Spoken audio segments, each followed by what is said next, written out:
So you want to know what centre-halves Manchester United can sign?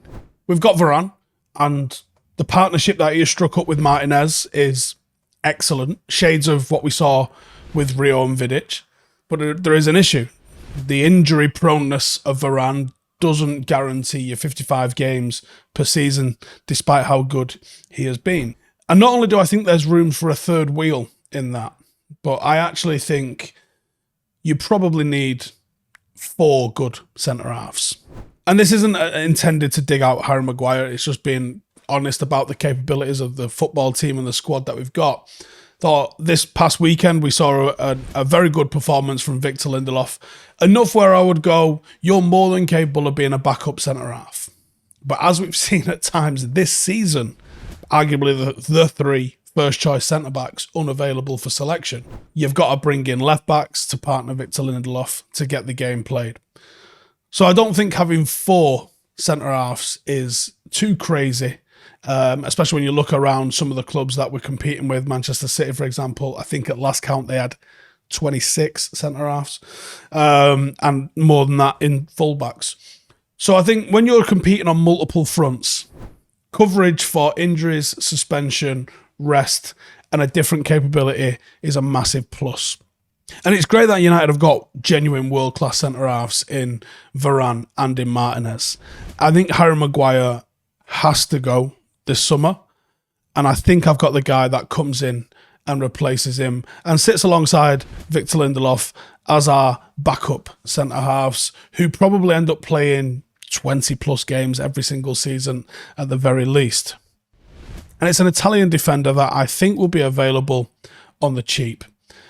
And I think Italians do defending very well. He's got less than 18 months. He'll be approaching a year come the summer.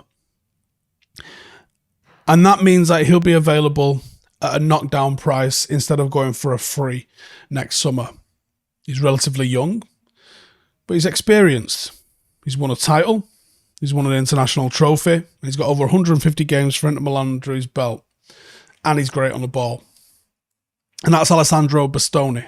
So he's 24, currently plays for Inter, Italian. Market value is between 40 and 50 million. And you might get him in and around that sort of price, maybe even cheaper once he reaches that 12-month left on his contract mark. Now, his career began at Atalanta before signing for Parma in 2018. And he had one great season at Parma where he played 24 times, aged just 20 years of age. And Parma had just been promoted to Serie A, and he helped keep them in the division and come 14th, which isn't bad for a promoted side. And that was all Inter needed to see to know that they had to go and get his signature. He signed that summer, and he's now played over 150 games for the Italian Giants. Why should United sign him? Well, he is a serious ball-playing defender. He's actually got 6 assists this season from centre-half, which is quirky. I'll give you that. He's in the top 3% of defenders for progressive passes. He's in the top 2% for progressive carries, so he's dribbling it out, beating people as he dribbles out. Top 2% are doing that in the world. And he's in the top 1% for shot creating actions. Now, the 6 assists to his name is not bad for a midfielder or even a wide forward. 6 assists from centre-half is a bit nuts, it must be said. But it highlights the fact, the top 1% for shot creating actions, I can't imagine there's a million centre-halves with shot creating actions. But it is what it is. And I personally think that is exactly what United need. Someone in the mould that is very comfortable under pressure, but has also got very good passing vision and execution.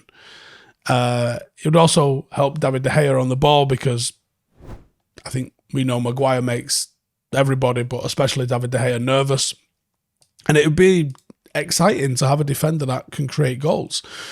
Rio often talks about playing not just line-breaking passes, but team-breaking passes where he would play it direct to the feet of Robin van Persie or Wayne Rooney. That was a pass that he'd like to do. Step into midfield a little bit and play it straight through to the striker. And that's what Bastoni's been doing. And there ain't many out there that do that. And he is very much the complete defender. He's big. He's 6'3". He reads the game well, and although he's not quite as feisty as Alessandro Martinez, you could probably align him a bit more to Varane, which puts him more in the Rio sort of cool, calm, collected kind of defender. He has a fantastic range of passing, and he does start attacks with both long and short passes. He gets the ball moving forward with intelligence, and he is a calming presence. He's won 64% of his aerial duels in the past season in Serie A. And I think the only criticism that I can come up with him is that he seems detached. He doesn't seem to be front foot aggressive when it comes to defending. And that's not necessarily a negative, it's just an observation. There's parts of his game that remind me of how you see Virgil van Dijk sort of defend, and there's similarities in that in some ways about how Rio sort of made defending look quite easy because they were very calm and very in control of themselves, very much stay on your feet rather than get in there and get someone smashed. And like I said before, he's an experienced winner. He's won Serie A, he's got a Coppa Italia to his name, and he's got Euro 2020 under his belt. And the one thing I know you're all sitting there asking, going, Steve, this is all great, sounds good. Can he play on the halfway line? You haven't seen perhaps enough of that with the way Italy deploy themselves. And obviously international football is not the greatest marker for how good a player is anyway, because of the tempo of it. But we do see Inter Milan play a high line. Not exclusive and not all the time, but you do see Inter Milan have a high line. And I would say he's about as fast as Varane, which isn't blisteringly fast, but he's certainly not in the slow category. Like I said, he's well in the final 18 months. He's approaching 12 months left in his contract. If he doesn't agree a new deal, there will be a desire for him to be sold.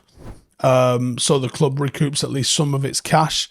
And a report from Italy recently claimed that they're not prepared to meet the wage demands, which has created a little bit of a standoff between the two. In the summer, when he's only got 12 months left on his contract, I think United get him for somewhere in the region of 40 million. And I think it's a bargain for an experienced player, which is the right age profile, could probably spend 7 or 8 years at the club. He's still got a lot of potential that I think he can realise. The only worry I've got is, can he cope with going from Serie A to the high-intensity tempo of the Premier League? Because that's something that I haven't seen him tested with just yet. Let me know in the comments. Have you seen him? Do you like him? And if he comes in as a backup, second choice, does he really need to be genuinely world-class today? Or would he have a little bit of pressure off and the time to grow? Let me know in the comments what you think about that as a centre-half idea, and I'll see you in the next one. Laters. Hey, thank you for watching the video. If you are new around these parts, then don't forget to subscribe. My channel is proudly supported by my community on Patreon. If you'd like to get a little bit of extra content, a Discord group, meetups, five-a-side games, weekly podcasts, behind the scenes, and even an occasional bit of transfer news as and when I get it, then for the price of a pint, you can show your appreciation for the content that we make and get some goodies for doing so as well. Check the link in the description or click the button right here. You'll also find all of my socials here too if you want to follow me on any of those platforms. Nice one.